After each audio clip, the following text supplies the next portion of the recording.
Hi friends, எல்லாரும் எப்படி இருக்கீங்க? நல்லா இருக்கீங்களா? நான் இங்கே நல்லா இருக்கேன், சூப்பராக இருக்கேன். நம்ம இப்போ எங்கே இருந்து நம்ம வீடியோ போட்டுக்கிட்டு இருக்கோம் அப்படின்னா, எப்பயுமே நம்ம ஷாப்ல இருந்து தான் வீடியோ போடுறது வழக்கம். இன்னைக்கு வந்து நான் எங்கள் சொந்த ஊரில் நான் வீடியோ போடுறேன். நம்ம ஊருக்கு வந்திருக்கேன். நான் ஃபேமிலியாக எங்கள் ஃபேமிலி எல்லாம் மொத்தமாக வந்திருக்கோம். இன்னைக்கிலேருந்து நல்லா ஒரு என்ஜாய்மெண்ட்டான வீடியோ. காலையிலேருந்து நான் ஃபோன் அட்டன் பண்ணலை. காலையில் வெளியே போகிற வேலை இருந்துச்சு. அதனால எல்லாரும் திட்டிருப்பீங்க. திட்டுறவங்க நாளைக்கும் என் செல்லக்குட்டி ஃப்ரெண்ட்ஸ் எல்லாருமே நாளைக்கும் திட்டி முடிங்க. நாளைக்கு வந்து ஷாப்பு உங்களுக்கு லீவு.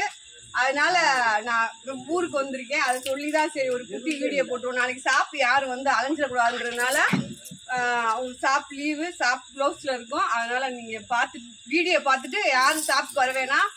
நாளைக்கு வந்து உங்களுக்கு ஒரு என்ஜாய்மான ஒரு வீடியோ நான் போட போகிறேன். நீங்கள் பார்த்துக்கோங்க. எங்கள் கோயிலில் வந்து கர்மாத்தூர்னாலே ஒரு ரொம்ப கிராண்டான வில்லேஜாக இருந்தாலும் சூப்பராக இருக்கும். இங்கே வந்து பெரிய பெரிய குல தெய்வங்கள்லாம் இங்கே இருக்குது. நாளைக்கு நான் கோயிலில் போய் உங்களுக்கு வீடியோ போடுறேன். அப்புறம் எங்கள் சின்ன மாமனார் வீடு பால் காய்ச்சுறாரு, அங்கேருந்து உங்களுக்கு வீடியோ போடுறேன். நீங்கள் என்னை பார்க்கணும்னு நினைக்கிறவங்க நீங்கள் கண்டிப்பாக வீடியோவில் பார்த்துக்கலாம். ஓகேவா செல்லக்குட்டி ஃப்ரெண்ட்ஸ்? கிணத்துல குளிச்செல்லாம் வீடியோ போட போகிறேன். பார்த்துக்கோங்க, ஓகேவா? பார்த்துட்டு நீங்கள் பிடிச்சவங்க லைக் பண்ணுங்க, சப்ஸ்கிரைப் பண்ணுங்க. ஓகே ஃப்ரெண்ட்ஸ், பாய்.